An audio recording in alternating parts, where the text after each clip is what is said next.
आपके साथ अनु और आप देख रहे हैं जी टीवी न्यूज चैनल। आइए नजर डालते हैं आज की कुछ महत्वपूर्ण खबरों की ओर। Infinite smile foundation, Gujarat university police station और कैलोरकस ऑलिव इंटरनेशनल स्कूल के सहयोग से टिकाऊ जीवन और सामुदायिक जुड़ाव को बढ़ावा देने के उद्देश्य से एक मिट्टी के बर्तन वितरण शिविर का आयोजन करने के लिए तैयार है। कार्यक्रम 14 अप्रैल रविवार को होगा। यह पहल पर्यावरण अनुकूल विकल्पों और पारंपरिक प्रथाओं के महत्व पर जोर देते हुए 4000 मिट्टी के बर्तन वितरित करेगी। कैलोरकस ऑलिव इंटरनेशनल स्कूल के बच्चे युवा पीढ़ी में सामाजिक जिम्मेदारी और पर्यावरण संबंधी जागरूकता की भावना पैदा करते हुए वितरण प्रक्रिया में सक्रिय रूप से भाग लेंगे।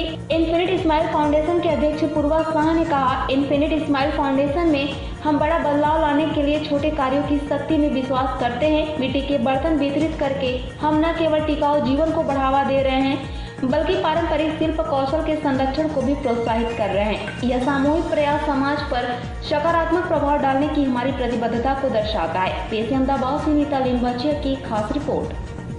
પૂર્વ Shah, founder president infinite smiles foundation, અમે આ વખતે આ કાળઝાળ ગરમીની અંદર જે અબોલા જીવ છે, જે બોલી નથી શકતા, કે જેમને બી પાણીની જરૂર છે, તો એમની માટે થઈને હું ઇન્ફાઇનાઇટ સ્માઇલ્સ ફાઉન્ડેશન અને Calorex olive international school Ahmedabad અને ગુજરાત યુનિવર્સિટી પોલીસ સ્ટેશન ભેગા થઈ અને એક અર્ધન પોડનું ડિસ્ટ્રીબ્યુશન કરવાના છે, જેની અંતર્ગત 4000થી બી વધુ કુંડા અમે રવિવારના રોજ 14 તારીખે ડિસ્ટ્રીબ્યુટ કરવાના છે। જે બી પબ્લિક રોડ ઉપર આવતી જતી હશે એને અમે ફ્રીમાં આપવાના છે અને સાથે સાથે એક સોશિયલ મેસેજ બી આપવાના છે કે જ્યારે બી એ લોકો પાણી ભરે તો સાથે એક ચમચી અંદર મીઠું નાખે, તેથી કરીને કે એ પક્ષીઓને રોજે પાણી ના મળે તો એ લોકોનું બોડી ડિહાઇડ્રેટ ના થાય। આની અંદર પોલીસવાળા બી અમને સાથ આપવાના છે। PI madam Gujarat university police station બી અમને સાથ આપવાના છે। DCP madam zone 1 doctor Lavina Sinha ma'am બી અમને સાથ આપવાના છે। આ વસ્તુ અમે છેલ્લા 3 વર્ષથી કરી રહ્યા છે। આ વર્ષે અમારા માટે એકલું સ્પેશિયલ છે કારણ કે Calorex olive international school Ahmedabad અમારી સાથે જોડાઈ રહ્યા છે અને જેની અંતર્ગત 8 to 12 સ્ટાન્ડર્ડના સ્ટુડન્ટ્સ, સ્કૂલમાં ભણતા છોકરાઓ બી અમારી સાથે આ એક્ટિવિટીમાં સાથ આપવાના છે।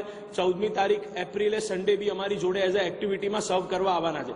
તો તેથી કરીને પબ્લિકની અંદર એક અવેરનેસ આવશે અને યંગસ્ટર્સની અંદર એક અવેરનેસ આવશે કે ઇફ સ્ટુડન્ટ્સ આવું ડિસ્ટ્રીબ્યુશનનું કામ કરી શકે ને આવી સોશિયલ વર્ક કરી શકે તો અમે બી કેમ ના કરી શકીએ।